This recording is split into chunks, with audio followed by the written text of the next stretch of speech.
আমি আজকে যেমন বলছে আসলে কিন্তু একেবারে চাপিয়ে দিয়েছো তোমরা। যাই হোক, আই অলওয়েজ এনজয় টিচিং। আমাদের আজকের টপিক হলো ইসিজি কে।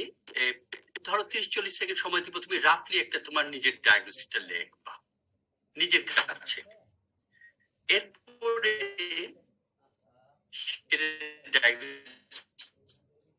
কি কেন কি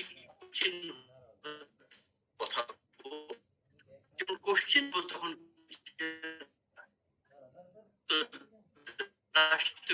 করবে। যিনি চাইবেন হাত তুললে হলে আমরা চালাও কি করবো আমি কিন্তু আচ্ছা, একটু ইন্টারঅ্যাক্ট করতে চাইবেন কষ্ট করে হাত সুযোগ দেব। সব স্যার যখন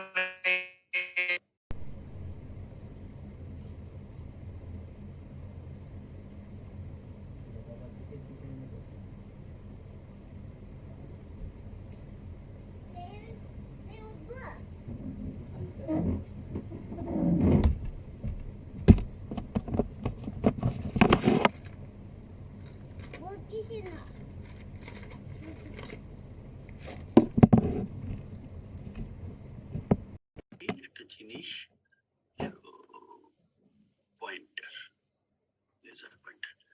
আমি সবার আগে দেখি তার স্ট্যান্ডার্ডাইজেশন ঠিক আছে কিনা, তারপরে চট করে দেখি স্পিডটা কেমন।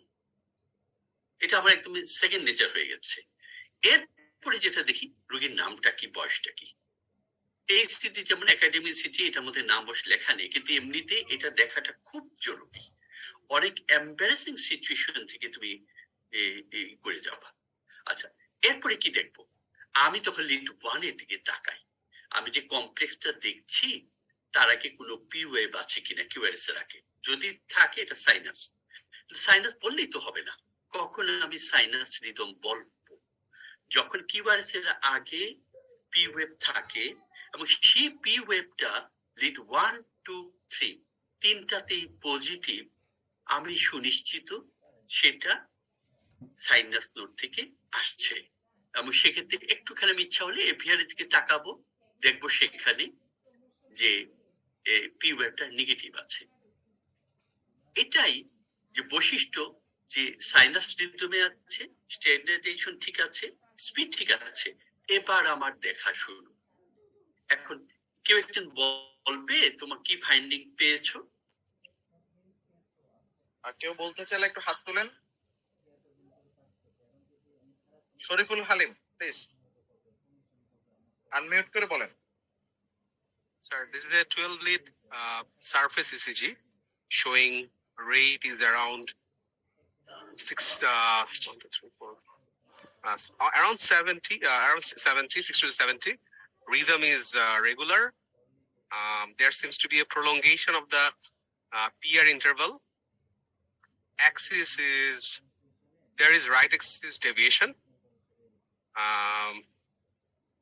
2-3 AVF shows there is a notching of the S wave in lead 2 and AVF, and there is also a wide and slurred S wave in lead 1 AVL, and then assessment of the precordial lead shows there is R is dominant and there is STT changes, secondary STT changes. So and also there is an M pattern in V2 and V3. So from this ECG, my impression is that patient has a sinus rhythm with right ST deviation with an RBB pattern, right bundle branch, complete RBB pattern with secondary STT changes with first degree heart block, sir. Excellent. নাকি 2 সিলেন্ট বলবো? অনেক কিছু বলেছে সে। আমি একটু গুছিয়ে বলি। আমি যখন দেখবো রেটটা দেখার জন্য তোমরা খুব সহজ একটা জিনিস করবা। এগুলো সব 10 সেকেন্ডের ইসিজি। আমরা গুনে নিই কয়টা ইসিজি আছে। 1 আর ওয়েভ আছে, লিড 1, 2, 3, 4, 6, 7, 8, 10, 4টি 6/60, 6টা 4 5 6 7, এইটা হলো 60 পার মিনিট। সাইনাস কিনা পিওএফ যে বলেছি, প্রত্যেকটা আগে পিওএফ আছে এবং সেটা লিড 1 2 3 তে পজিটিভ। পুরো শুনতে সমস্যা হচ্ছে স্যার। সিসিজি রিদমিস্টিক লিড, এটুকু আমরা বলে শুনলাম with normal standardisation and speed.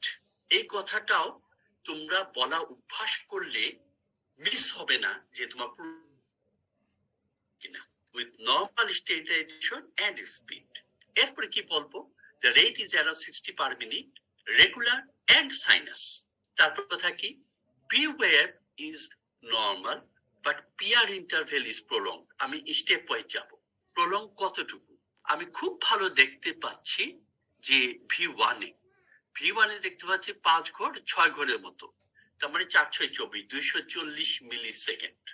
এরপরে কি বলবো, QRS complex shows that S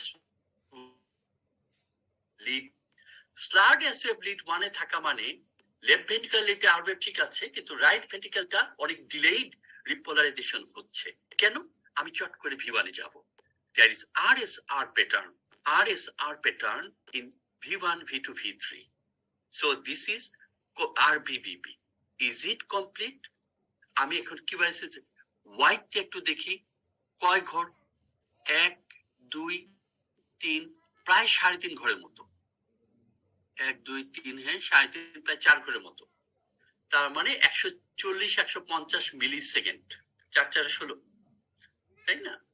তারপরে কি বলবো, but the axis is right axis division. ও খুব সুন্দর করে বলেছে, because S is greater then R in lead 1 due to what, is there any evidence of RVH? তা না। আরভিএইচ যদি হতো তখন কিন্তু ভি1-এ লেফট যে রেবিটিয়ারটা সেটা কিন্তু রাইট রেবিটিয়ারের থেকে বড় হওয়ার সম্ভাবনা বেশি ছিল, সেটা কিন্তু নাই। তাহলে এটা due to left anterior hemiblock না posterior hemiblock? Left posterior hemiblock, সেটার জন্য রাইট এক্সিস ডিভিশন। তাহলে আমরা কি পেলাম, এই যে there is ST depression T of inversion in V1 V2, এইটুকু বলে আমি থেমে যাব। এটা হলো সেকেন্ডারি চেঞ্জ। তাহলে আমার ডায়াগনোসিস কি দাঁড়াবে, 12 plate ECG with sinus rhythm with a rate of 60 beats per minute showing complete right bundle block with left right exit division due to left posterior hemiblock with first degree heart block. এই হলো আমার এরপরে সাধারণত আমরা হসপিটালে এই রোগীর সাথে করে দিয়ে রাখি, সিনারিও দিয়ে রাখি। This patient came with history of syncope বা loss of consciousness, 2 times. Now he has come for a cardiac evaluation.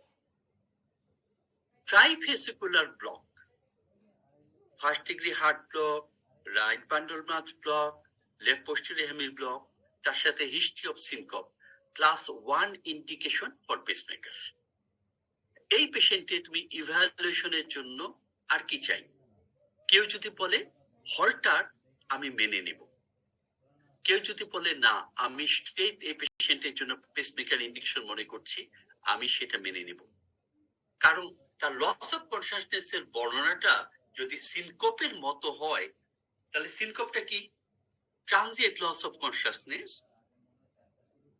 Due to কি? Vascular cause with complete recovery and without any focal neurological deficit. Transient vascular cause mainly নাকি?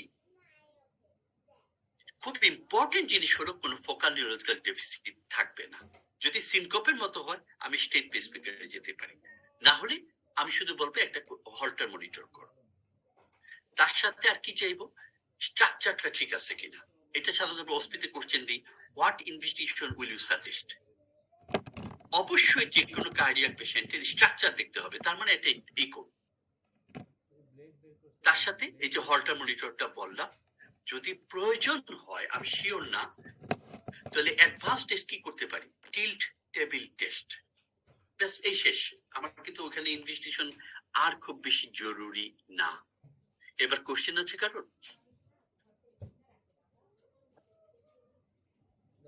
একজন একটা question করেছে, একটু আবার যদি আপনি এক্সপ্লেইন করতেন, আরভিএইচ না কেন এটা? আরভিএইচ হলে আমরা কি পেতাম? আরভিএইচ হলে এই যে আরএসআর প্যাটার্নটা, লেফট যে আরটা সেটা কিন্তু বড় হতো। 2 নম্বর, আরভিএইচ কিসের জন্য হতে পারে? Pulmonary hypertension. তো পালমোনারি হাইপারটেনশন হলে আমার রাইট এট্রিয়ামটা বড় হওয়ার কথা, অথবা সেকেন্ডারি টু লেফট সাইড, তার মানে মাইটাল স্টেনোসিস, তাহলে আমার লেফট এট্রিয়ামটা বড় হওয়ার কথা। তুমি খেয়াল করে দেখো, তার রাইট এট্রিয়াম লেফট এট্রিয়াম কোনোটাই বড়র কোনো লক্ষণ পাচ্ছি না। আর কি হতে পারে? যদি আরভিএইচ হতো, তার এই যে দেখো এসটিটি ওয়েভ চেঞ্জটা শুধুমাত্র V1 V2 তে পেয়েছি, V3 V4 এগুলোতেও নেই। তার যেখানে এক্সিস চেঞ্জ করে ফেলছে সেটা সিগনিফিকেন্ট আরভিএইচ, তার ক্ষেত্রে এই সেকেন্ডারি এসটিটি ওয়েভ চেঞ্জ গুলা একদম V4 V5 পর্যন্ত চলে যাওয়ার কথা। কাজে আমি কোনো অ্যাক্টিয়াল সাপোর্ট পাচ্ছি না, এবং আর ভেন্ট্রিকুলার রিপোলেশন অ্যাবনর্মালিটি খুব বেশি দূর বিস্তৃত হয়নি।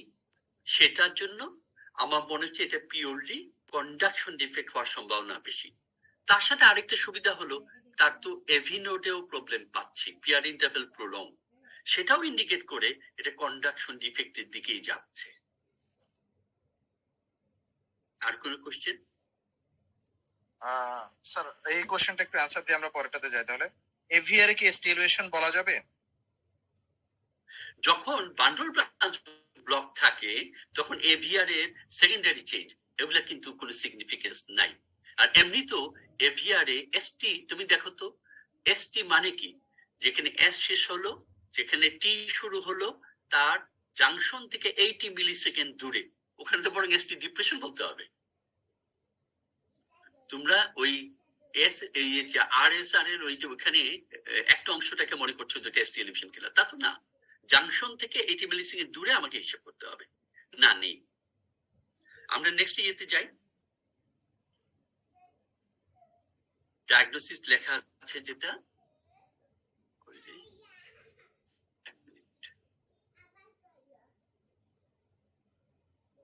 complete right bundle branch block with the right axis division to the left posterior axis block with first degree every block, right?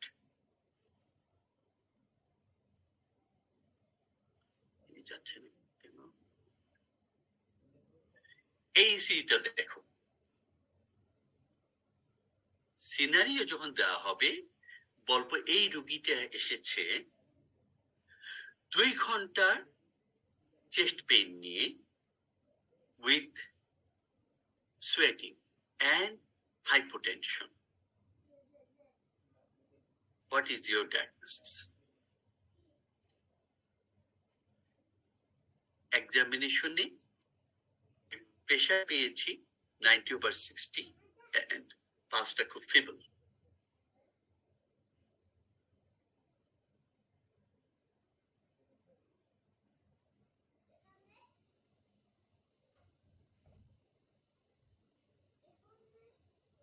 Chat বক্সে কেউ লিখবেন না দয়া করে, কারণ অনেকেই প্র্যাকটিস করছে, তারা এত তাড়াতাড়ি পারে না।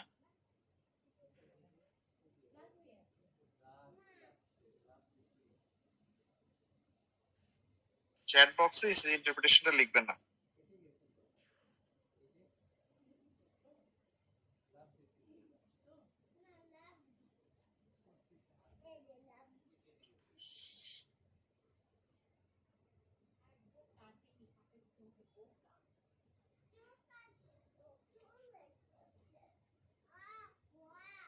শুরু করি।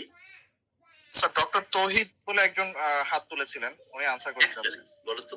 আমার কিন্তু এই যে তোমরা চট করে ইয়ে করবা, ভুল হোক শুদ্ধ হোক, তোমরা চমৎকার ভাবে অনেক কিছু বলতে পারো, সাহস করবা। আসসালামু আলাইকুম স্যার। ওয়ালাইকুম আসসালাম, বলো ভাই। ডক্টর তৌহিদ বলেন, তোমার ইসিজি ফাইন্ডিংস গুলো কি, তোমার ডায়াগনোসিসটা কি?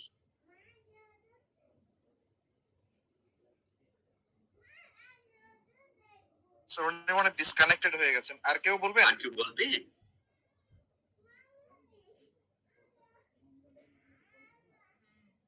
Dr. Marufa, please. Assalamu alaikum, sir. হ্যাঁ বলো ভাই। Heart rate is irregular. There is ST elevation in. রেটটা ইরেগুলার না, রিদমটা ইরেগুলার। Sir, তুমি রেটটা rhythm কত is, বলো তো? sir, rhythm is irregular. হ্যাঁ রেট Rate is about 100. গুণিতে বলো, গুণি না 10 সেকেন্ডের ইসিজি তো আমাদের পেপার গুলো এখন এগুলা সুন্দর করে 10 সেকেন্ড করা। 1 2 3 4 5 6 7 8 9 10 11 12 13 14 15 16 17 18 19 20 21 6 Ji sir. Actually 126 per minute and irregular. You are right. and irregular is rhythm. PAF is absent. Excellent. And there is ST elevation in the lead 2, 3 ABF, and there is ST depression in the 1 and ABF. Excellent. So my diagnosis is acute ST elevated inferior MI with atrial fibrillation. Excellent. নারে এটা 3 সেলেন বলতে হবে, এত ভালো বলছে। এখন আমি একটু খুশি হতাম আমি 3 সেলেন থেকে 1 সেলেন কেটে নেব, 2 সেলেন বলবো। কেন জানো? ওই যে বলেছিলাম it's a 12 lead ECG with rhythm strip in V1 with normal standardization and এটা স্পিড লেখা নাই, কিন্তু যদি থাকতো আমি বলতাম স্পিডটাও বলো। শোয়িং তুমি খুব সুন্দর বলেছো। The rate is around 126 beats per minute. The rhythm is irregular. There is no P wave. এরপরে কি বলা উচিত? The QRS complexes are narrow, but there is the axis is কোথায়? বলবে তুমি? axisটা কোন দিকে? হ্যালো ডক্টর মারুফা বলেন। মারুফা axisটা কোন দিকে বলো তো ভাই? লিড 1 এ আপরাইট, লিড 2 তে ডাউন, লিড 3 তে down. This is left axis deviation. Left sided. Left axis deviation. Left side না, আমরা left axis deviation বলবো। With তুমি যেটা বলেছো, there is ST segment elevation in lead to 3 AVF with ST depression in 1 AVL. There is also T wave changes in lateral leads V4 to V6.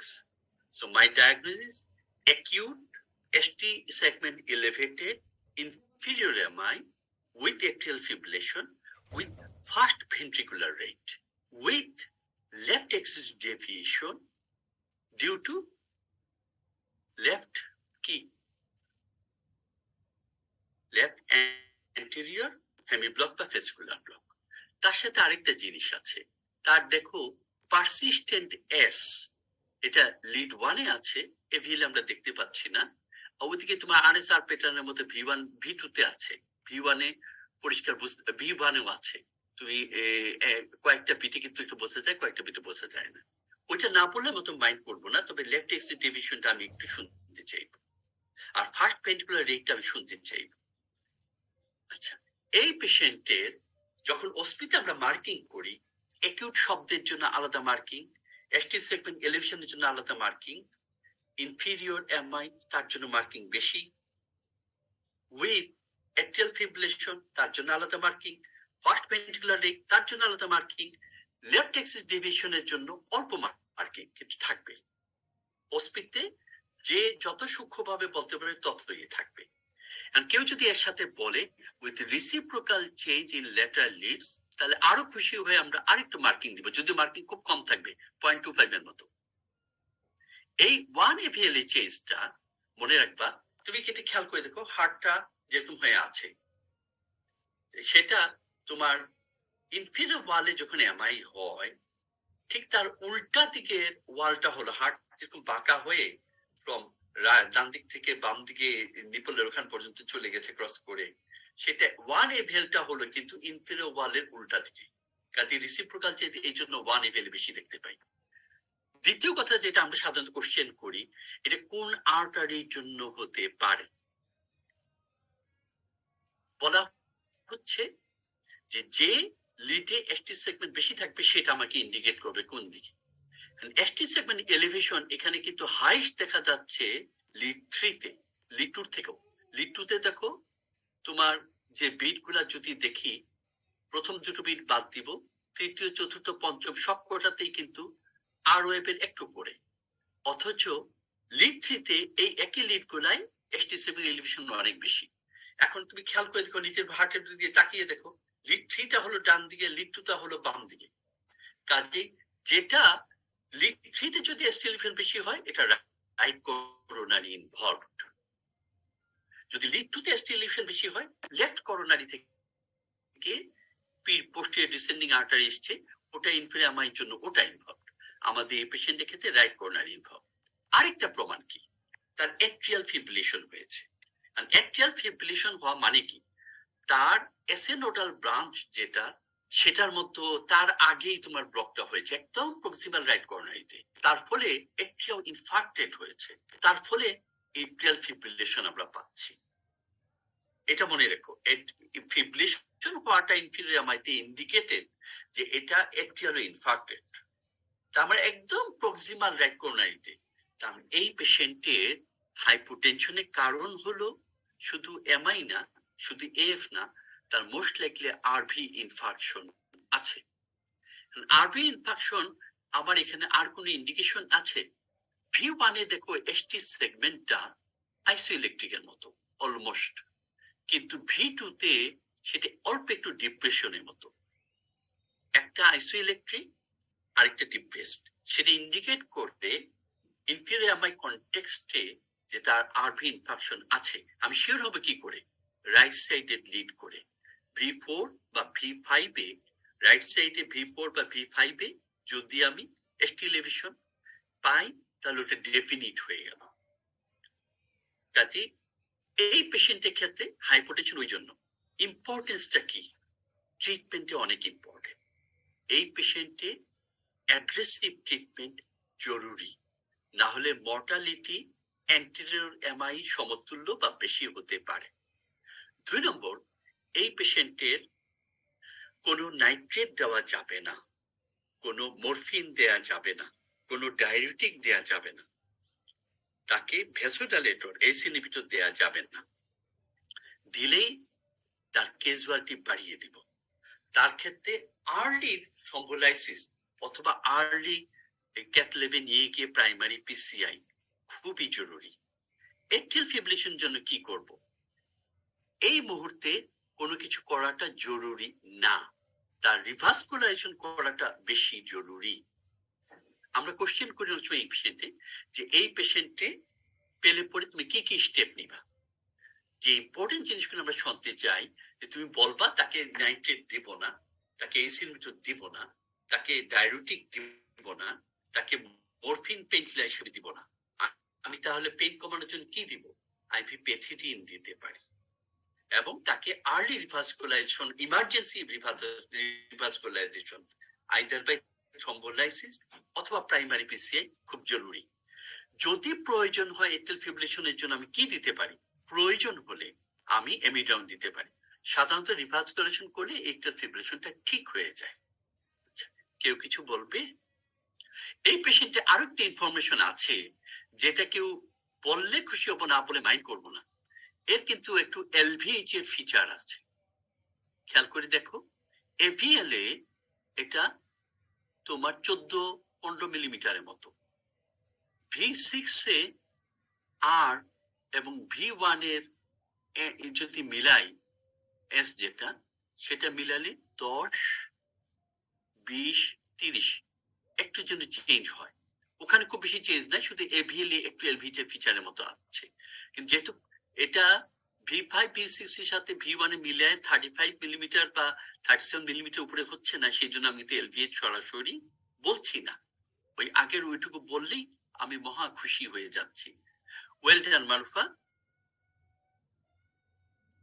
কার কিছু থাকলে, question থাকলে বলো।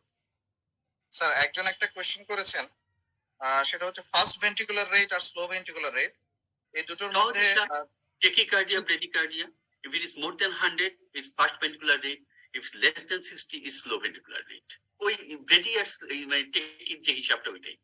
Sir এক্ষেত্রে treatment মানে উনি জানতে চাচ্ছেন ট্রিটমেন্ট প্রোটোকলে কোনো চেঞ্জ আছে কিনা? না, ওই যে আমি তোমাকে বললাম ট্রিট দ্য রুট কজ হলো MI, blocked artery, open it up. যদি তাতে কাজ না হয় তখন আমার কাজ হলো তার রেট কমানোর জন্য এমিডাউন ইউজ করতে পারি। এর ক্ষেত্রে হাইপোটেনশন আমি বিটা ব্লকার বা অন্য কিছু দিতে চাইবো না। এর ক্ষেত্রে প্রাথমিক ট্রিটমেন্ট হলো revascularisation, either chemical or mechanical. Sir কয়েকজন একটা প্রশ্ন করেছে যে এটাতে পোস্টেরিয়র এক্সটেনশন বলা যাবে কিনা এইসিজি তে? না, এটা বলা যাবে না। পোস্টেরিয়র এক্সটেনশন তুমি নিজের বুকে হার্টের অবস্থানটা দেখো। V2টা V1টা কিন্তু এটিএম এর উপরে, ওই এটিএম এর সামনে বসে আছে, ওখান থেকে এটিএম হার্টকে দেখছে। V2টা কিন্তু ভেন্ট্রিকেলের উপরে। এবং যদি পোস্টেরিয়র ওয়ালে কোনো চেঞ্জ হয় তাহলে V2তে সবচেয়ে বড় চেঞ্জ হয়। সেই চেঞ্জটা কি? ST depression, relatively tall R. Tall R মানে কি? R is greater than S। আর T ওয়েভ আপরাইট, দেখো তার একটাও নেই। কিন্তু কোশ্চেনটা খুব important question, you are right. আর কোনো কোশ্চেন? স্যার এই প্রশ্নটার উত্তর দিয়ে আমি পরেরটাতে যাব। Why morphine is contraindicated here? মরফিনে কি করে? মরফিন আমার কিন্তু যে কাজগুলা করে সে কিন্তু হিস্টামিন রিলিজ করে লাংসে, ভেসোডাইলেট করে। এই যে এলভিএফ এ আমরা মরফিন দেই, তারা ওখানে ভেসোডাইলেট করে এলভিউলাসে যে ফ্লুইড গুলো আছে সেটা সব ক্যাপিলারি আর ভেনুলে নিয়ে নেয়, এলভিউলাস গুলো ফ্রি হয়। এই জন্যই অ্যাকিউট এলভিএফ এ মরফিন এত ভালো কাজ করে। প্লাস সেন্ট্রালি অ্যাক্টিং সিম্পথেটিক স্টিমুলেশনটা কমায়, তোমাকে কুল এন্ড কাম করে। কিন্তু এই যে প্রেসার কমিয়ে দিল, তাহলে কি হলো? ভেন্ট্রিকুলারেশনের ফলে রাইট ভেন্ট্রিকেলে ইনপুট আরো কমে গেল। একই রাইট ভেন্ট্রিকেল নড়ে চড়ে না, তার মধ্যে তুমি যদি একটু ফ্লুইড দাও তাহলে ওই মেকানিক্যাল যে ডাইলেটেশন হচ্ছে সেটার জন্য হার্টের মাসল একটা বেসিক কি, the amount of stretch you put it, you will go back to the original state. তুমি যদি স্ট্রেচ করো সে নিজে আবার ব্যাকআপ করবে। তুমি যদি ইনপুট কমায় দাও হার্ট কিন্তু স্ট্রেচিং হচ্ছে না। তার ফলে হচ্ছে কি, তোমার রাইট ভেন্ট্রিকেল থেকে আউটপুট কমে যাচ্ছে, তার মানে লাংস থেকে লেফট ভেন্ট্রিকেল ইনপুট কম হচ্ছে, তার মানে তুমি হাইপোটেনশনকে শকে নিয়ে যাবা। এই জন্য মরফিন নিষেধ। অথচ মরফিন কিন্তু আমার যদি অ্যান্টিরিয়ামাই হয় আমি অবশ্যই দিব, ফার্স্ট চয়েস। আর কোন, আমরা মনে হয় নেক্সট যাই।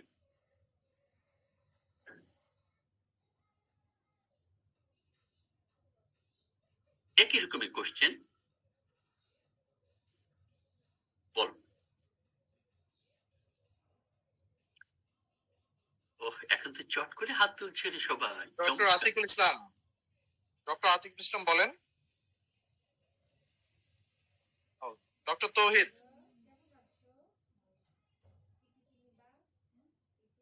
কি বলবে? Doctor Shariful Halim.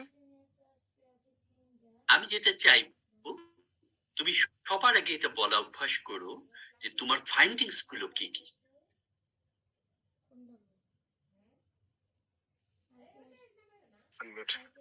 Sir, this is a 12 lead surface ECG with normal rate and speed. Normal speed and calibration cannot be estimated. Sir, the calibration করা আছে, ওই যে তোমার যে বাম পাশে দেখো। Oh, sorry, sir. প্রথমে দেখে নেন আমার স্ক্রিনে আউট হয়ে গেছে। বলেছো কথাটা, এটা খুব important. Sir, the rhythm is irregular. The rate is around 2, 3, 4, 5, 6, 7, 8, 9, 10, 11, 12, 13, 14, 15. Rate is around 130 beats per minute. The rhythm is irregular. There is absence of T wave, and most of the complexes are narrow, but there is a wide complex at the later portion of the rhythm strip, which is also present in the chest lead as well. And this complex is followed by a prolonged pause before the complex, before the narrow complex. So there is a short cycle followed by a long cycle and followed by a wide complex. So this could suggest this. This could be Ashman phenomenon, and in the axis is normal. 2-3 AVF shows normal findings, and then lead 1 AVL, V5, V6 normal findings. So your diagnosis? So my diagnosis is this is a case of atrial fibrillation with fast ventricular rate, with probably Ashman phenomenon. And my differential diagnosis is could be sir PVC, but most likely Ashman phenomenon. Excellent. আমি হলে যেটা করব, পরীক্ষা হলে কিন্তু আমাদের স্যারটা সময় অল্প নিয়ে বসছেন, কাজে আমি খুব তাড়াতাড়ি বেসিকটা শুরু করব। ও যেমন বলেছে 12 surface ECG with normal standardization and speed. বা স্পিড যদি না লেখা থাকে আমি বলবো না। With what? With rhythm strip in V1, lead 1, V6. দেখো rhythm strip কিন্তু তিনটা দেয়া আছে। Showing the rhythm is irregular, the rate is about 130 beats per minute, বা 130, whatever it is, I won't mind. There is no P wave, the baseline is disturbed by fibrillatory wave. এটা আগেরটা কিন্তু দেখা যাচ্ছিল না, এটা কিন্তু বড়ই সৌন্দর্য দেখা যাচ্ছে, কাজে আমি কিন্তু বলবো যে fibrillatory wave দেখতে পাচ্ছি। QRS complexes are mostly narrow, but there are some wider complex with RBBB pattern. Estimate ফোকাসের বৈশিষ্ট্য হলো এটা রাইট বান্ডলে কন্ডাকশনটা আগে চলে আসছে, সেই রিকভারি হয় না দেখে স্লো হয়ে যায়, সেই জন্য রাইট বান্ডল ব্লাড প্যাটার্ন আসে। এই পিভিসিটার বৈশিষ্ট্য, কাজে তুমি এটা সুন্দর করে বলবা উইথ আরবিবিবি প্যাটার্ন। অনেক সময় ওখানে হয়তো আরবিবি প্যাটার্ন নাও পেতে পারো, না পেলে বলবা না, কিন্তু বলবা যে wide complex. So there is no significant T wave or ST segment changes. এই কথাটা বলবো। There is no evidence of any chamber enlargement, মানে sorry ventricular enlargement, chamber enlargement বলবো না, কারণ এটি আমি দেখতে পাচ্ছি না। এই কথাগুলো মানে কি? তো আমার ডায়াগনোসিস হবে কি? atrial fibrillation with fast ventricular rate with Ashman phenomena. আমি কেন এটাকে পিভিসি বলবো না?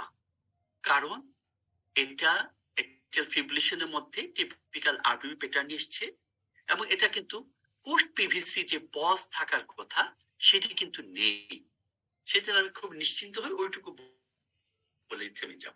আমি as a whole very happy with it.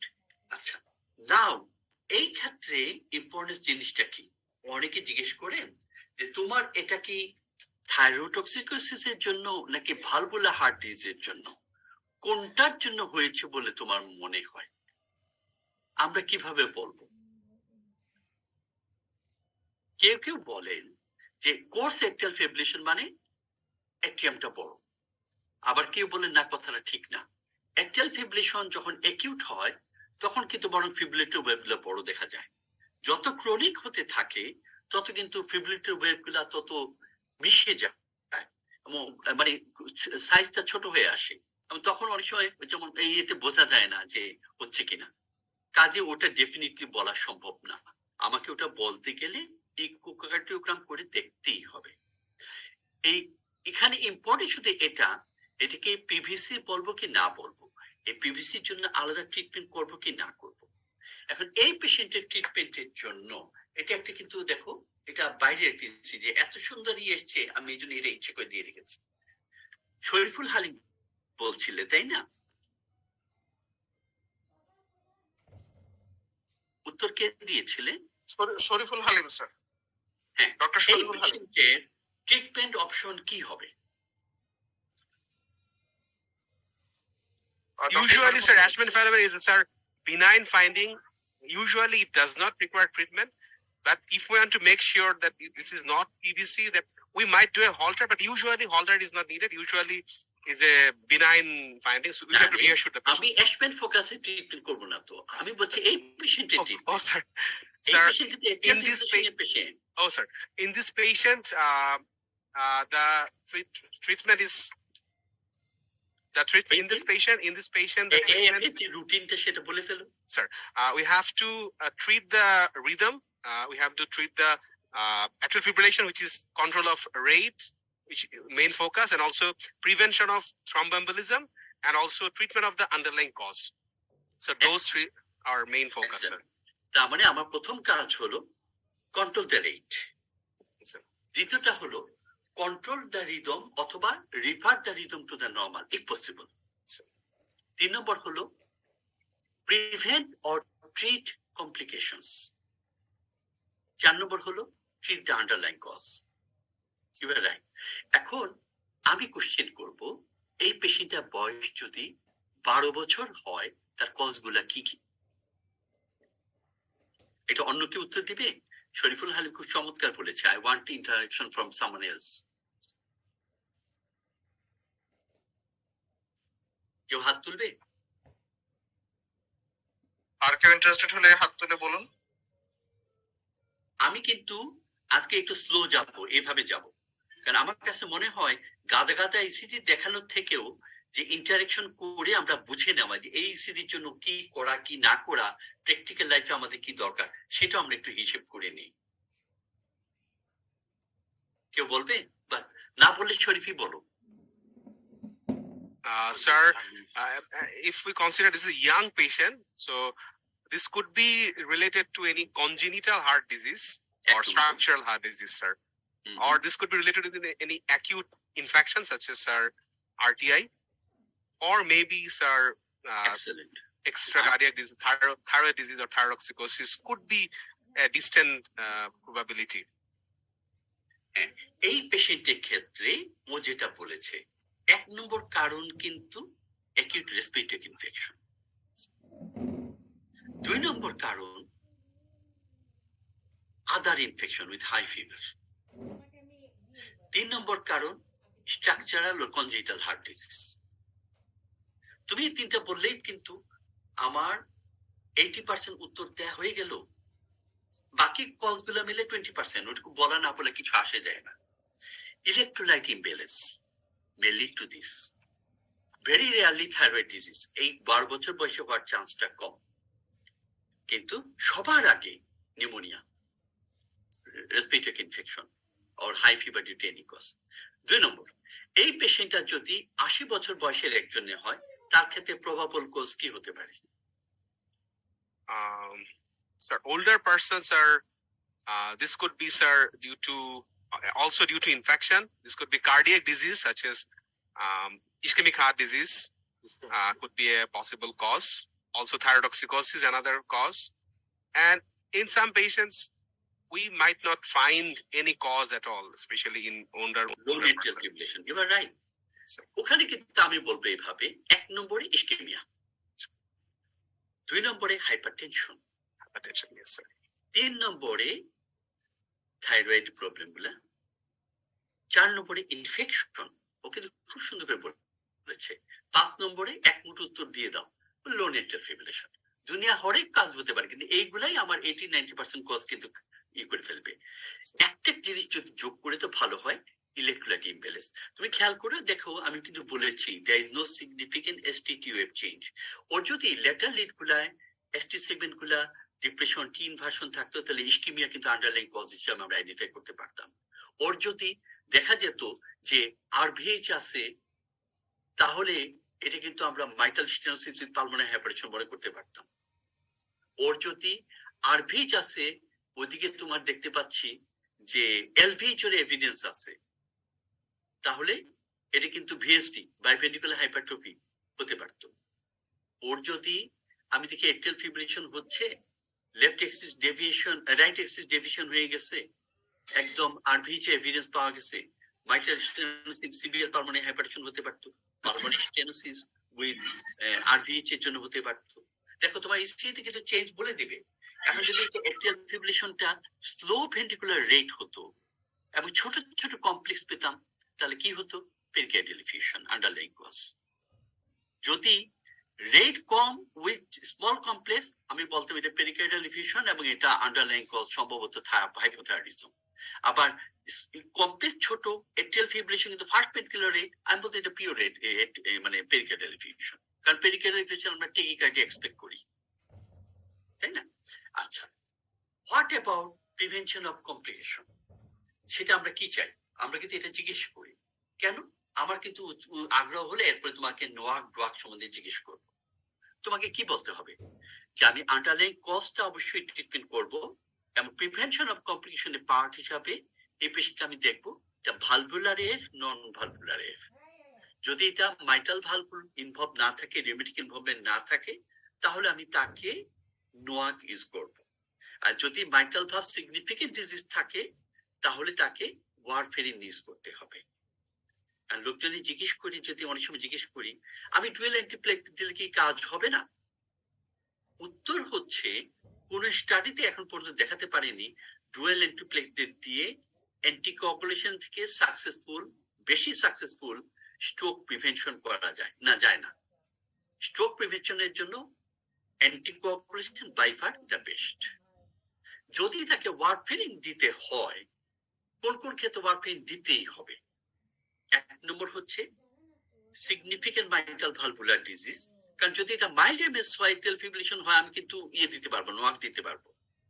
Mild MR হয়, মডারেট এমআর হয়, আমি এট্রিয়াল ফিব্রিলেশন আমি কিন্তু দিতে পারবো, নোয়াক দিতে পারবো।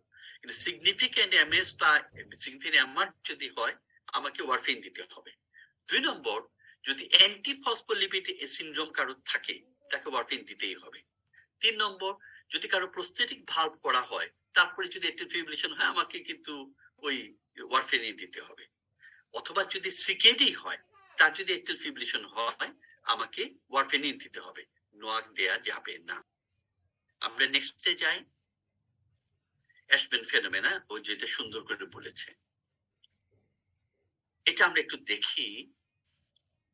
A 32 years old banker presented with shortness of breath, history of repeated episodes of syncope for last 3 days. His BP was 80/50 millimeter mercury. His ECG is given below. This is a real life scenario. এখন তোমরা বলো কি হতে পারে?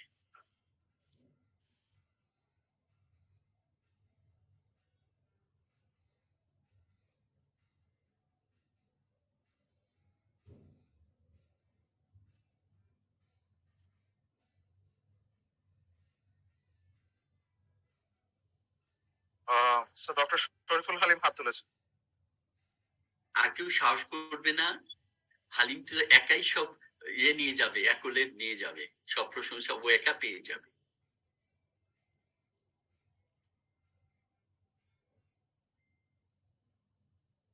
বলো, অসুবিধা নেই। হালিম বল রে ভাই, তুমি ফাইন্ডিং গুলো বলো, তারপরে আমরা সম্ভাব্য কারণ নিয়ে আলোচনা করব। Doctor Shariful Halim, please unmute করে বলেন। Okay. Sir, this is a 12 lead surface ECG with normal standardization and normal speed. There is no rhythm strip. So the rate is around 100 beats per, more than 100 beats per minute, around 110. এইটুকু বললেই হবে, মোর দেন 100 বললেই হবে। So the rhythm is sinus and regular. The axis, there is right axis deviation. In the Right. 2-3 AVF, there is T inversions, and there is also T inversion in the chest from V1 to V6 as well. There is no evidence of right-sided or left-sided chamber enlargements. And কি মনে হয়? sir, so diffuse T inversion is present. That is the finding in this patient, and that has a differential for this T inversion, sir. Sir, this could be due to hypokalemia, although I don't have ST depressions or other findings. This could be due to diffuse disease in the coronary circulation, such as proximal LED disease, which may lead to diffuse না, ঠিক আছে, ওটা তুমি ওইটুকু sir বলে আরো চলে যাও। কয়েকজনের হাত আছে, ওরা বলতে চাচ্ছে। আচ্ছা, আপনি যদি হাত allow- তুলো তো, দেখি অন্য কেউ আর কিছু বলতে চাই কিনা। ডক্টর কৌশিক, বলবে ডক্টর কৌশিক। আসসালামু আলাইকুম স্যার। অনুপ ভাই। স্যার এখানে আর দুই একটা জিনিস মানে বলা হয় নাই, যেটা হলো এখানে S1 Q3 মানে লিড 1 এ ডিপ এস আছে স্যার, আর লিড 3 তে স্যার কিউ আছে এবং টি ইনভার্সন আছে স্যার। আর এখানে V1 এ স্যার এম প্যাটার্ন আছে স্যার। আরএসআর প্যাটার্ন, আমরা এম প্যাটার্ন না বলে আরএসআর প্যাটার্ন। আরএসআর প্যাটার্ন, যার কারণে স্যার ডায়াগনোসিসটা যেটা বলেছে স্যার, এখন একটু আমি ডিফার করছি আর কি। কি মনে হয়?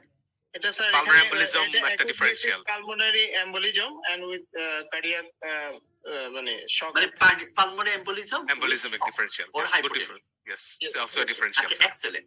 এইটা দেখো, যেমন এই শরীর কিন্তু ওই যে বেসিক জিনিসগুলো ভালোই কভার করেছে, but look at one thing, P wave কখনো এত চোখা চোখা হয় না। পি ওয়েভ সবসময় নাদুস নুদুস মাই একটা নরম ভাব একটা থাকে, এখানে কিন্তু চোখা ভাব। লিড 2 তে একেবারেই চোখা, এবং V1 এ ডেফিনেটলি এটা পি পালমোনারি। তার সাথে কি দেখো, তোমার রাইট এক্সিস ডেভিয়েশন হয়েছে, পি পালমোনারি আছে, অথচ আরভিএইচ এর এভিডেন্স নাই, আবার টি ওয়েভ কিন্তু গ্রস অ্যান্টেরিয়র ডিপ্রেশন আছে। আমার V1 এ আরভিএইচ কই নাই, তার মানে একটা ডিসক্রিপেন্সি আছে। যখন এরকম হবে 80-50 শর্টনেস অফ ব্রেথ, সিনকোপ হয়েছে, এই পেশেন্টের সিনকোপ কেন হবে? 3 দিন ধরে হয়েছে। এটা S1 Q3 T3, deep S in lead 1, Q3 lead 3 তে Q আছে, T inverted আছে, with sinus tachycardia, with incomplete RPPB pattern, with P pulmonary। আমি হলে একটা কোশ্চেন করতাম, স্যার ওর লাংস ক্লিয়ার নাকি না? ওর লাংস ক্লিয়ার, ও হাইপোটেনশন আছে, কার্ডিয়া কিছু হলে, এলভি যদি খারাপ হয়, প্রেশার যদি এরকম কম হয়, ওর লাংসের মধ্যে পানি ভর্তি থাকবে। ওর কিন্তু লাংস ভালো ছিল। রুগীর এইটা দেখে আমরা ক্লেকতে শুরু করছি, কিন্তু রুগী তারপর ভালো হচ্ছে না, ওকে আমরা রিস্ক নিয়ে সিটি পালমোনারি অ্যানজিওগ্রাম করিয়েছি। দেখা গেল দুই পাশে বড় বড় থ্রম্বাস, অবস্থা খারাপ। ওকে সাথে সাথে আমরা টেনেক্টিপ্লেস দিয়েছি, এবং দেওয়ার মানে কয়েক ঘন্টার মধ্যে রুগী প্রেশার বেড়ে গেল, রুগী ইমপ্রুভ করা শুরু করলো। 24 ঘন্টার মধ্যে রুগীর চেহারা চেঞ্জ হয়ে গেল। এবং আমরা পরে বের করেছি ওর প্রোটিন এস ডেফিসিয়েন্সি ছিল, আরেকটা কি যেন ঝামেলা ছিল, দুটো, মানে তার থ্রম্বোফিলিয়া, ও বেঁচে গেছে। এবং পরে আমরা 2 সপ্তাহ পরে আরেকবার সিটিপিএ করেছি, তার থ্রম্বাস, মেন থ্রম্বাস গুলো গলে গেছে, এবং তার পেরিফেরিতে এখনো থ্রম্বাস আছে, ওকে আমরা অ্যান্টিকোয়াগুলেশন দিয়ে রেখে দিয়েছি। This is a classical S1 Q3 T3। এবং খেয়াল করো, তার পুরো অ্যান্টেরিয়র লিডে inversion from V1 to V6, অথচ chamber enlargement, ventricular chamber enlargement কোনো এভিডেন্স নাই। এটা anterior strain pattern, pulmonary artery strain pattern. As a whole তোমরা খুব ভালো পারফরমেন্স তোমাদের। কই এটা যায় না কেন?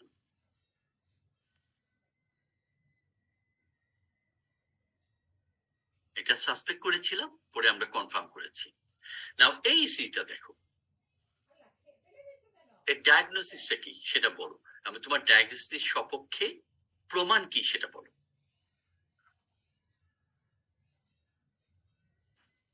ডক্টর মাহবুব, ও সরি,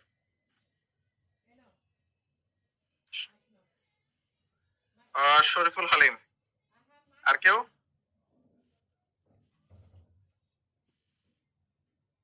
ও কি বিরাট কোহলি নাকি আজকে খালি ছক্কা মারছে, 4 মারছে? স্যার ট্রাই করছি, ভুল হলে স্যার শেখা হয় বেশি স্যার। আপনার I always prefer যে don't be afraid of making mistakes. Sir, this is a 12 lead surface ECG with normal calibration and paper speed, with rhythm strip showing in lead 2. The rate is very high, around 200 beats per minute. The rhythm is more than 200. more than 200 beats per minute. The rhythm is regular, but there is absence of normal P waves and probably presence of some retrograde P waves, and complexes are mostly narrow in the lead 2, but there are some wide complexes, especially in the lead V1. And there is also slurring of the S wave in lead 1, and there is RSR pattern in lead V1, V2, and V3. RBBB pattern RBBB pattern in lead V1, V2, and V3. And there is secondary STT changes, STT depression in the precordial leads, especially from lead V2 to V6, which could be rate-related ischemia. So my differential diagnosis from this case, for the rhythm perspective, this could be supraventricular tachycardia, most likely AVNRT with right bundle branch block pattern, sir. তার মানে তার possibility আসলে দুটো, তাই না? এক নম্বর হচ্ছে regular tachycardia with P wave, probable P wave retrogradely মনে হচ্ছে ও যেটা দাবি করেছে। একটু খেয়াল করো তো,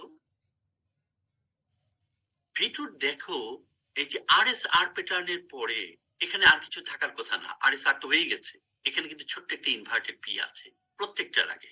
আমার কথা শোনা যাচ্ছে? স্যার শোনা যাচ্ছে স্যার। হ্যাঁ, তার মানে এটা রেট্রোগ্রেড পি ওয়েভ এবং সব RSR মানে কিউআরএস এর পরে এসছে। তাহলে কি দাঁড়াচ্ছে যে প্রত্যেকটার সাথে পি ওয়েভ আছে, পি ওয়েভটা উল্টো দিকে আছে বলে এখানে নেগেটিভ আছে।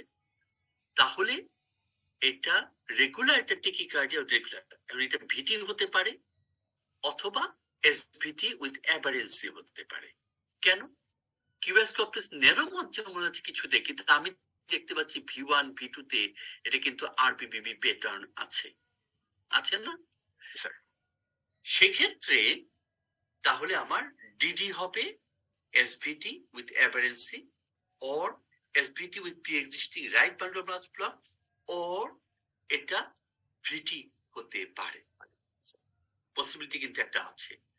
আমি এই পেশেন্টকে প্রথম আইডেন্টিফাই করার জন্য কি করব, কে বলবে?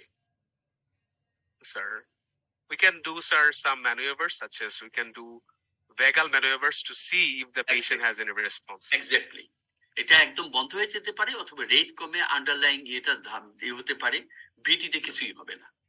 2 নম্বর কি করব? We can give the patient drugs to check for responsiveness, such as we may give ওই ম্যানুভার করা শেষ, এখন তুমি নেক্সট স্টেপে আসো। সময় খুব বেশি নাই, কিন্তু রোগী কিন্তু এরকম ওয়েট করলে ঝামেলা হবে। ও স্যার, আমরা পেশেন্টের হেমোডাইনামিক স্ট্যাবিলিটি অ্যাসেস করব, if the patient is hemodynamically stable or unstable. Yes and yes, যদি স্টেবল থাকে তাহলে আমার ফার্মাকোলজি ম্যানুভার, না হলে কিন্তু আমি কিন্তু স্ট্রেট ডিসি কার্ডিওভার্সন করতে হবে। খেয়াল রেখো, যদি হিমোডাইনামিক আনস্টেবল হয়। ধরো অত খারাপ না, 90/60 ব্লাড প্রেশার, তাহলে নেক্সট স্টেপ কি?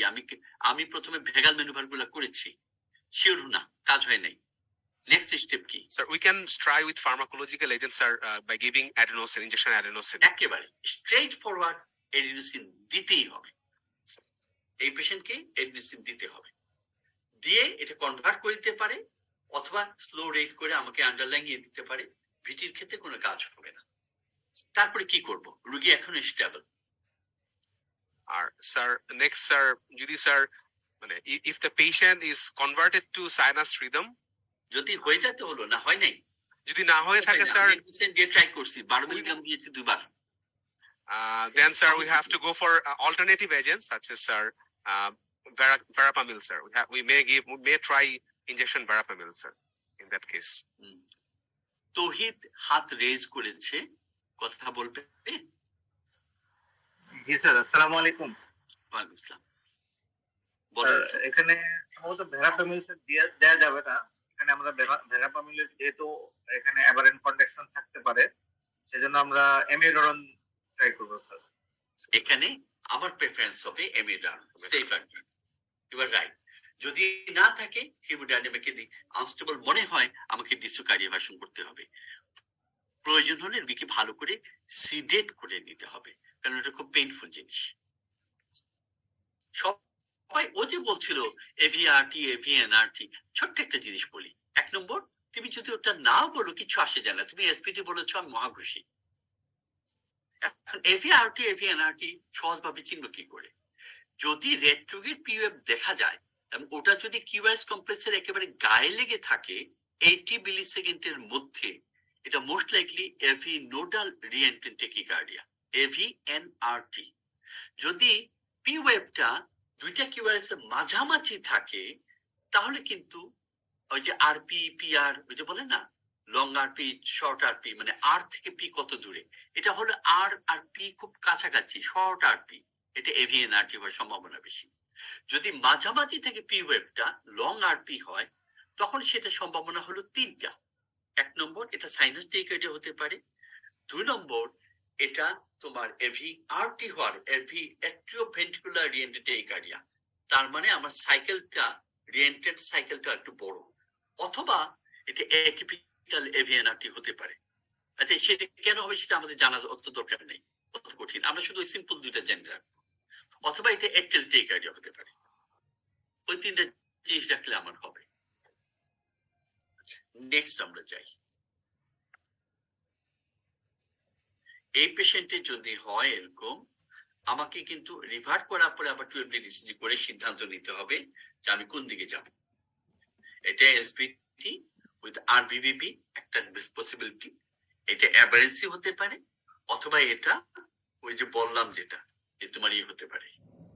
এই সিটা দেখো কি মনে হয়, এটা শরীফুল হালিম ছাড়া অন্য কেউ বলবে?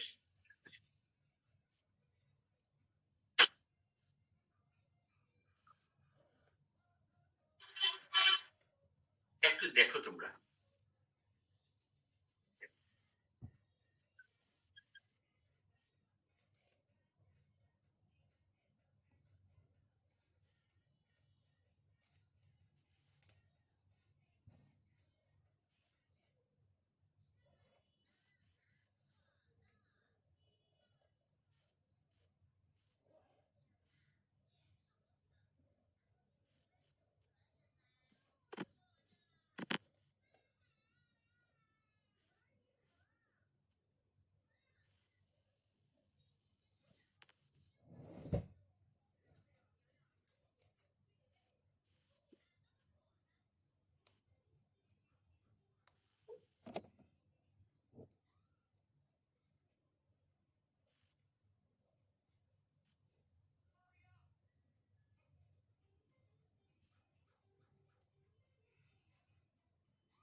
সরি, কেউ বলবে? স্যার ডক্টর মারুফা আগে হাত তুলেছেন, উনি বলতে চাচ্ছেন। মারুফা বলো ভাই। Doctor Marufa, This is 12 lead ECG tracing showing with normal speed, but standardization is not more than showing 4 times normal, তাই না? real. So then পাস করে গেছো, আর বাকিটুকু না বললেও পাস করে গেছো। then sir, rhythm is irregularly irregular. Rate is about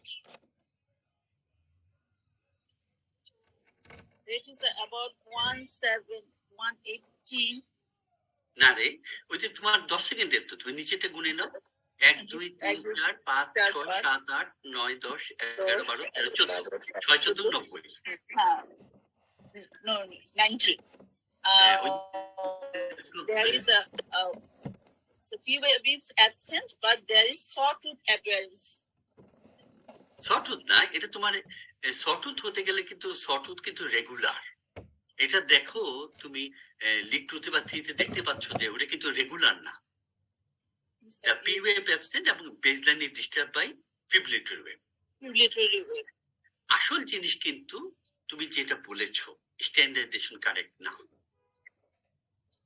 এটা দেখে ডাক্তার আমাকে দেখেছে তার তো এলভিজ আছে, এই আছে, সেই আছে, আসলে কিছু নেই। তার আছে অ্যাক্টিভ ফিব্রিলেশন, রেট কিন্তু কন্ট্রোলড, তাই না? জি স্যার। এবং আর স্ট্যান্ডার্ডাইজেশনে ভুল করায় এই ঘটনা ঘটেছে। তোমরা ওই যে যখনই রুটিনলি এই জিনিসগুলো খেয়াল করতে থাকবা যে নম কিভাবে করা হয়েছে, তখন এই ধরনের ইসিজি গুলা তোমাদের দৃষ্টি এড়িয়ে কোনো ভুল তৈরি করতে পারবে না। Well done Marufa. Over calibration with F. এবার এটা আসো, কে বলবে দেখো।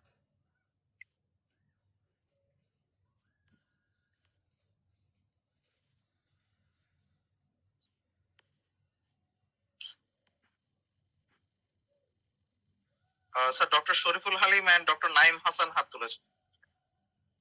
নাইম বলো। Assalamu alaikum, sir. ওয়ালাইকুম আসসালাম, বলো। This is 12 lead surface ECG with proper standardization and proper speed and proper lead placement, showing heart rate is 90 beats per minute, rhythm is regular. There is ST elevation in 2, 3 and AVF with ST depression in 1 and AVL, and also there is ST depression in V2 and V3 with preservation of the R wave. Sorry sir, also ST depression in V2 to V6 also. So my ECG diagnosis is acute STEMI inferior with posterior extension with normal sinus rhythm. Normal sinus rhythm. With reciprocal change. Reciprocal change. Sir first degree heart ব্লকও আছে sir মনে হচ্ছে। না রে, তোর হিসাব করলে তুমি লিড 2 তে তাকাও, ফার্স্ট ডিগ্রি হার্ট ব্লক নেই আসলে। ওর এই জিনিসটা খুব ইম্পর্টেন্ট, তোমরা যেটা খেয়াল করেছো 12 lead ECG with normal standardization and calibration. Standardization and speed. তারপর আমি কি বলবো, উইথ আমি বলবো নইলে বলবো না, যে there is the rate is around this, rhythm is regular and sinus. Sinus rhythm কিন্তু ইরেগুলার হতে পারে, যেমন সাইনাস এরিথমিয়া। কাজে আমি বলছি রেগুলার এন্ড সাইনাস। তারপরে কি পেয়ে পাচ্ছি, এখানে আমি কিউ এর মধ্যে কমেন্ট না করে স্ট্রেইট আমার চোখে পড়তেছে খুব বেশি করে, there is ST elevation। কেউ হয়তো বলবে coved ST elevation, যেভাবে ইচ্ছা বলো। ST elevation in lead 2, 3 AVF। আমার টেরিটোরিয়াল, এমআই হলো সবসময় টেরিটোরিয়াল, এখানে ইনফিরিয়র লিডটা পুরোটা দেখা যাচ্ছে।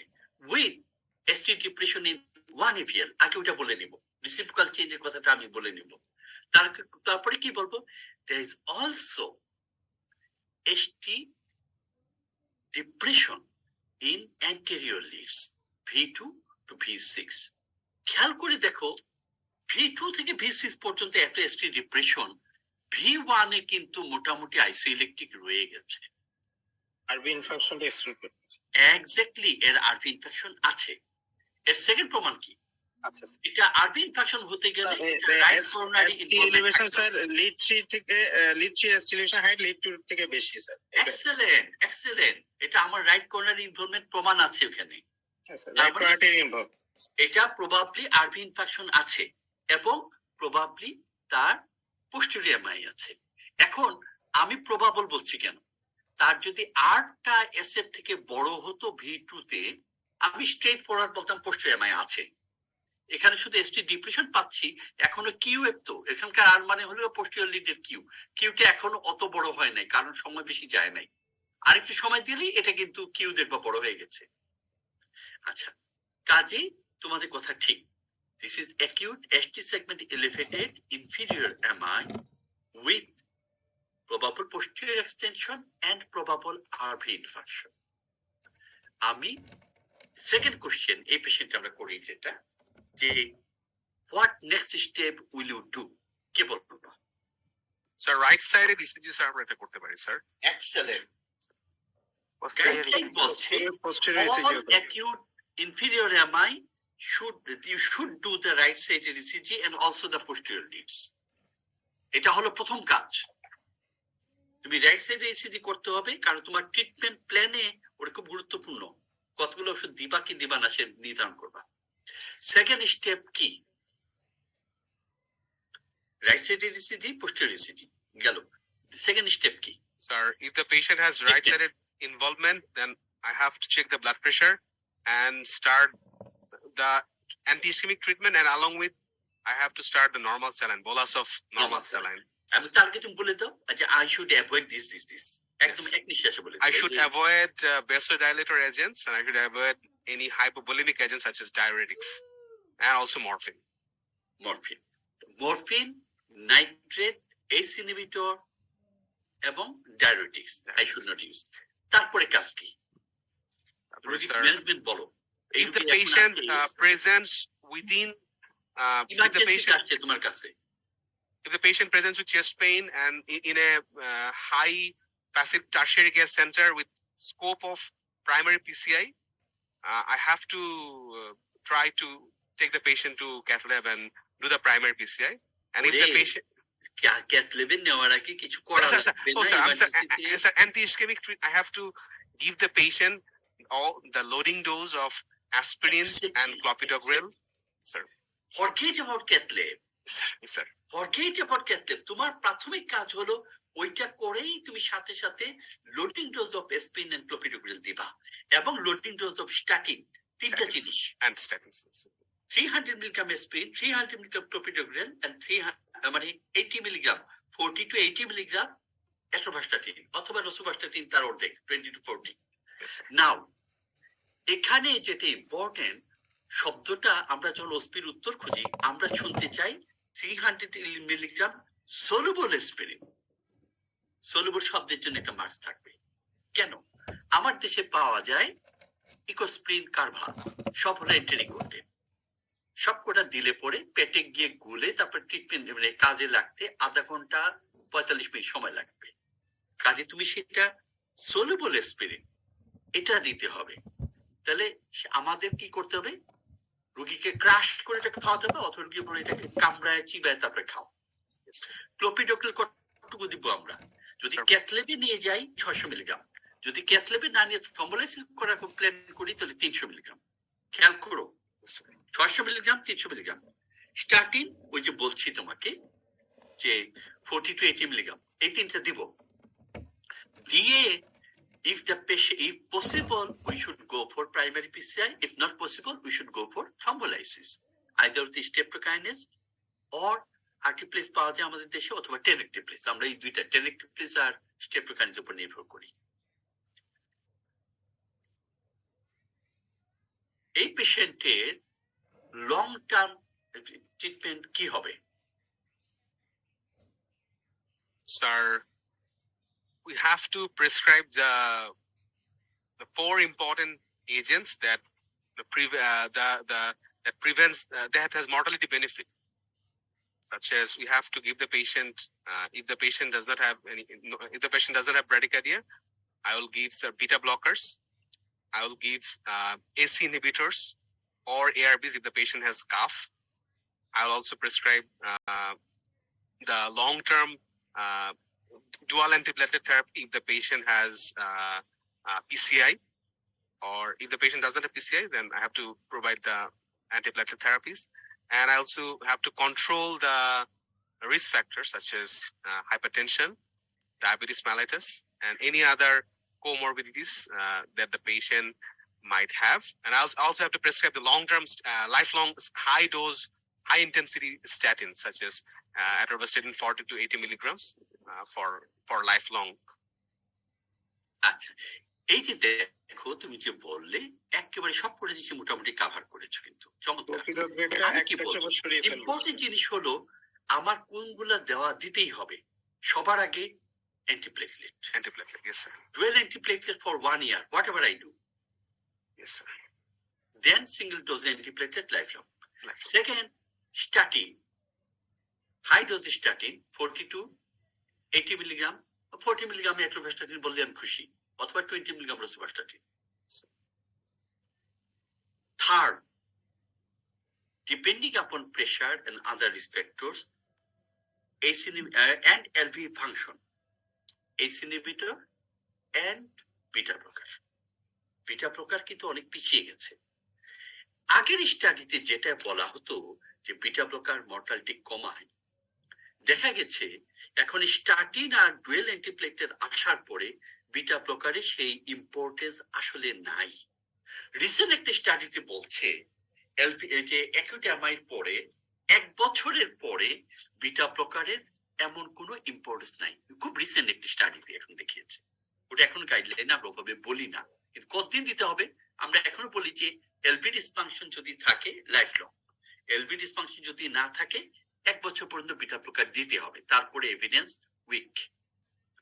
Antiplatelet life long, statin life long, কাজে ওই দুটো আগে বলবো তারপরে এটা বলবো। এলভি ডিসফাংশন থাকলে ACE inhibitor life long, ACE inhibitor যদি টলারেট করতে না পারে আর্নি, পেশেন্ট যদি এফোর্ড করতে মানে সরি এআরবি, পেশেন্ট যদি এফোর্ড করতে পারে এলভি ডিসফাংশন থাকলে আমি আর্নি দেব, এই কথাটা এখন বলতে হবে। 4 নম্বরে তুমি যেটা বলেছো আদার risk factors, lifestyle change, maintenance. Excellent, excellent.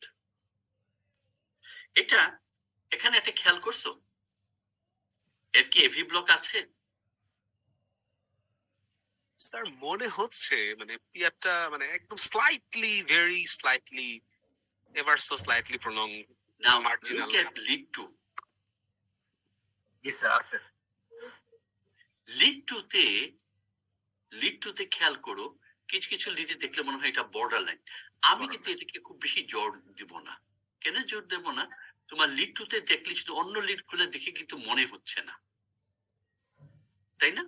Sir V1-এও কোন কোন লিডে মনে হচ্ছে ভেগালটন বেশি হলে কোন কোন লিডে একটু এভিয়ান বাড়ছে, নইলে বাড়ছে না। এটা যদি কেউ বলে বা না বলে আমি এটাকে খুব বেশি জোর দিব না। এবার এটা দেখো,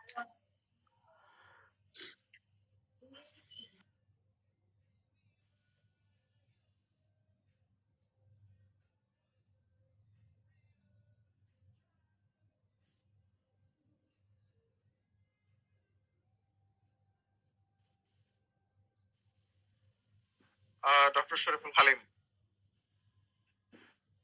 Sir, this is a 12 lead surface ECG with normal paper speed and normal voltage calibration with no excellent. rhythm lead, showing that the rate is around 75 beats per minute and the rhythm is regular sinus and the axis is normal.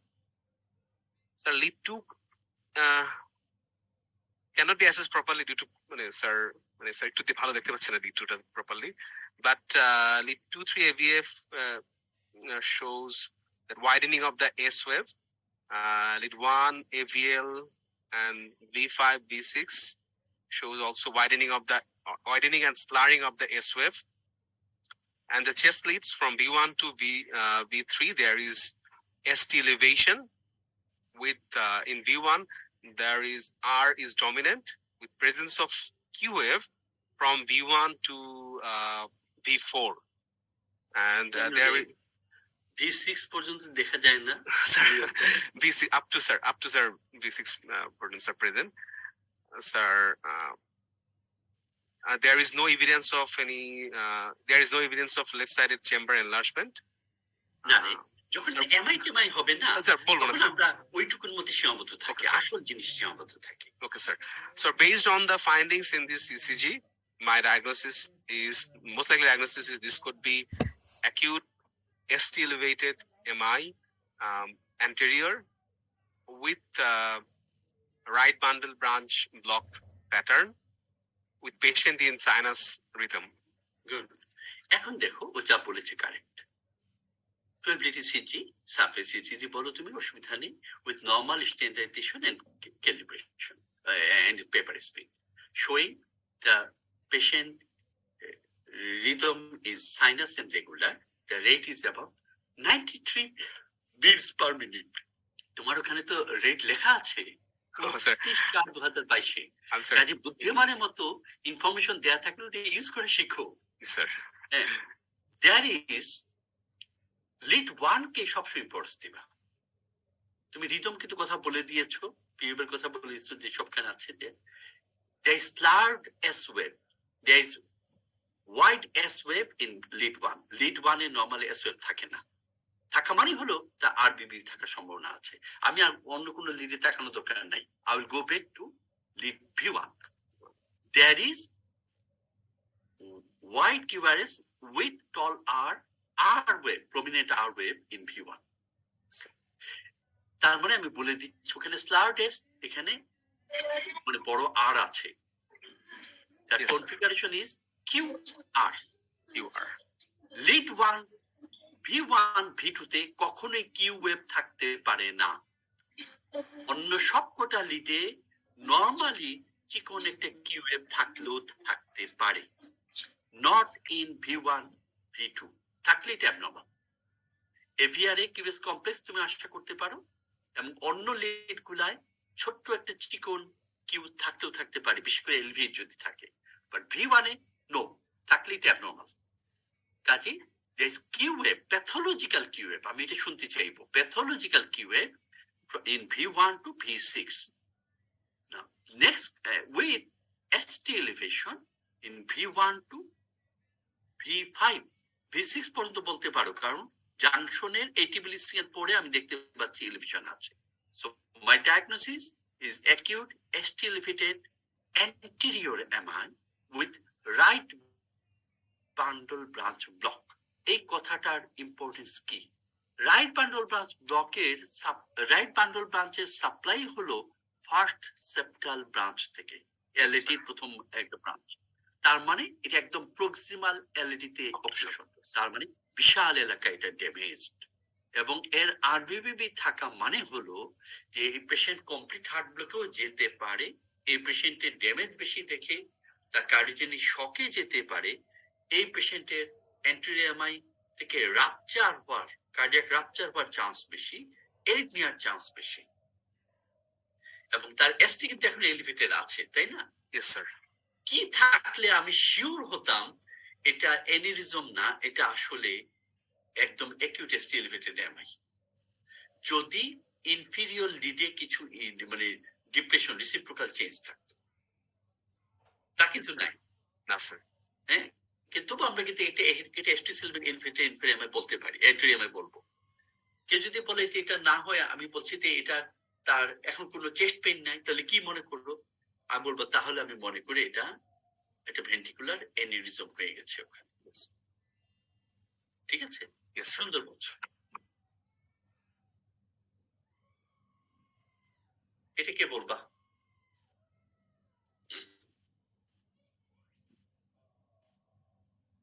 এটা কিন্তু শেষ। আর doctor Masum Billah হাত তোলা আছে, আপনি কি বলবেন? আর শরীফুল হালিম তো আছে। ডক্টর মাসুম বিল্লাহ, মাসুম বলো।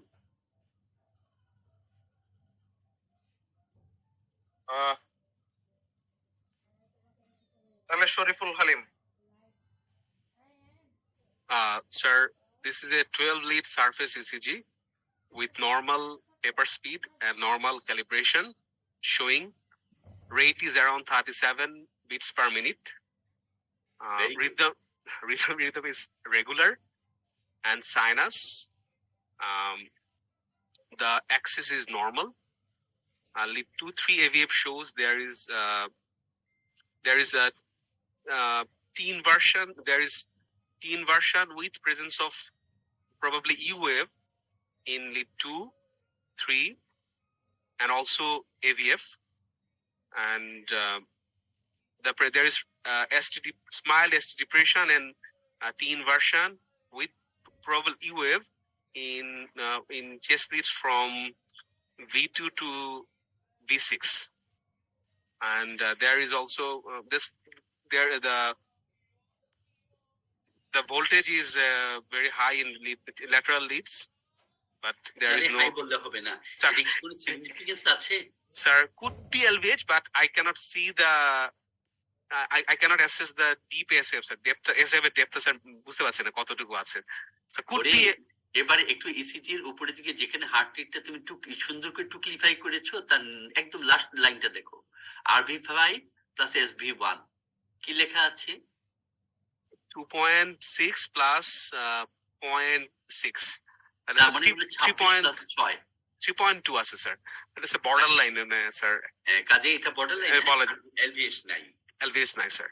So based on the and there is an RSR pattern in the lead V1, and there is also prominent R wave in V1 V2. So there is abnormal progression of the R wave from V1 to V4. So R wave progression is abnormal here. So this patient has diagnosis কি? So this patient has sinus bradycardia with T inversions in the anterior leads due to, so could be, sir, anti-ischemia, and there is also abnormal progression of the R wave. So this could be dextrocardia as well. না রে, তুমি খেয়াল করে দেখো তোমার V1 এ, তুমি আমি একটু এতে যাই, RBBV হতে পারে স্যার, একটা ডিফারেনশিয়াল RBBV হতে পারে স্যার। হাত তুলেছে কয়েকজনে, দেখি কেউ বলবে কথা? ডক্টর নাইম হাসান, জি বলেন sir. Here every alternate P wave is not conducted. Excellent. Look at lead 2, look at V1. Whenever you have bradycardia like this, when the PR interval is quite good, normal, then always ask yourself, why this much bradycardia? Yes, sir. The patient is a lady within 70 years old. So you have to look for, am I missing something? Yes, you are missing. Look at lead 2. PQRS, টির মাথার উপরে জন্য আরেকটা কি আসছে? Sir ওটা আমি UF confuse করতেছিলাম স্যার, এটা একদমই আছে। কিন্তু দেখো নেক্সট যেটা আছে টিওএফ কিন্তু কখনো বাইফেজিক, মানে বাইফিড হয় না, বাইফেজিক হয়, বাইফিড হয় না। Yes sir. এটা দেখো সেকেন্ড কিউআরএস টি যেটা, সেটা কিন্তু বাইফিড। এবার V1 এ যাই, V1 এ আমি তোমার দেখতে পাচ্ছি বাইফেজিক পিওএফ দেখতে পাচ্ছি, তার মানে এটা জেনুইন এসএনোডাল। তারপরে মাঝখানে দেখি আরেকটা ওয়েভ পাচ্ছি ঠিক একই রকম এই পিওএফটার মতো, যেটা বাইফেজিক, তার মানে ওটা সাইনাস পিওএফ, যেটা কন্ডাক্টেড হয় নাই। তাহলে এটা বর্ণনা কি দিব আমি? Sir, second degree heart block, 2:1 block. Third lead ECG. Yes, sir. With normal standardization and paper speed, showing there is P wave before each QRS complex, but alternate P wave is not conducted. মানে একটা গেছে P before every QRS complex is P wave এর জন্য, তার মানে ওই ওয়েভটা, ওই QRSটা supraventricular রিদমকে follow করছে, সে নিজে থেকে তৈরি হচ্ছে না, এই কথাটা মানে এটা। But every alternate P wave is not conducted. Second, the slurred S wave in lead 1 with RBBB pattern in V1, RSR pattern. So the axis is normal.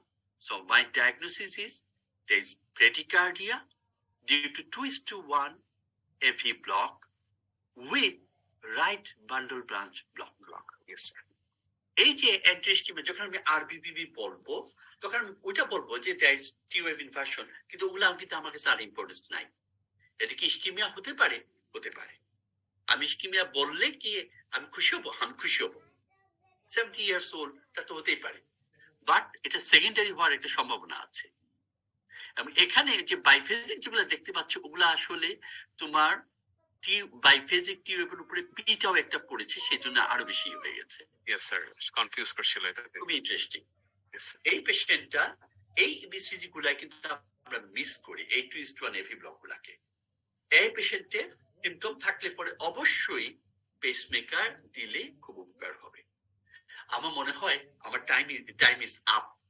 তোমরা যদি অনুমতি দাও তাহলে এখানে শেয়ার করি, এই শেয়ারটা বন্ধ করি। দিদি বল, কি বলবি বল।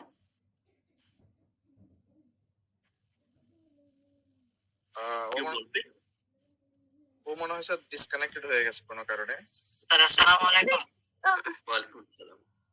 এই যে দিদি এসেছে, বলো বলো ভাই। স্যার আমার একটা কোশ্চেন ছিল স্যার, প্রথম যে ইসিজিটা দেখাইছেন স্যার, ওইখানে স্যার সিম কোড ছিল স্যার, তো ওটার মধ্যে যে স্যার অল্টার মনিটরিং বললেন স্যার, তো এটা করার আগেই তো স্যার ডায়াগনোসিসটা ওইখানে স্যার হয়ে যায়, তাহলে এক্স্যাক্টলি আমি কি বলেছিলাম মনে আছে? তোমার কোশ্চেনটা খুব ভ্যালিড। যদি আমি বর্ণনাটা টিপিক্যাল সিমটমের মতো হয়, আমার কোনো কিছু দরকার নাই, আমি স্ট্রেট পেসমেকারে যাব। বাট আমার যদি সন্দেহ থাকে তার লস অফ কনসাসনেসটা সেটা কি সিনকোপাল নাকি স্ট্রোক নাকি অন্য কিছু, তাহলে আমি বলবো you have to go for Holter. তোমার কোশ্চেনটা খুব জরুরি এবং এটা কিন্তু আমি তখন বলেছিলাম যে প্রথমে সিনকোপ পরে বললাম না লস অফ কনসাসনেস, মানে আমি একটু রাখলাম, গ্যাপ রাখলাম। যদি সিনকোপ ক্লিয়ার কাট সিনকোপের বর্ণনার মতো হয় কিছু দরকার নাই, straight for a pacemaker. You are right. Thank you sir. আমরা কি সিএজি যদি করতে পারি কোনো রোগীর, তাহলে অ্যান্টিপ্লেটলেটের ডোজ কম দেব? কি আমরা যদি কোনো রোগীর সিএজি করার সুযোগ থাকে প্রাইমারি পিসিআই, তাহলে কি আমরা অ্যান্টিপ্লেটলেটের ডোজ কম দেব লোডিং ডোজের মধ্যে? তুমি তো উল্টা বুঝলা। যাকে ক্যাথলেবে নিয়ে যাবা তাকে লোডিং ডোজ 600 মিলিগ্রাম দিতে হবে ক্লোপিডোগ্রেল, আর যাকে থ্রম্বোলাইসিস করবা তাকে দিবা 300 মিলিগ্রাম। Thank you. হ্যাঁ, এটা খেয়াল রাখিস, এটা খুব important question. Sir thank you sir, আমরা আপনাকে আর আটকে না রাখি। আপনার আর মনে হয় তেমন কোনো প্রশ্ন নাই।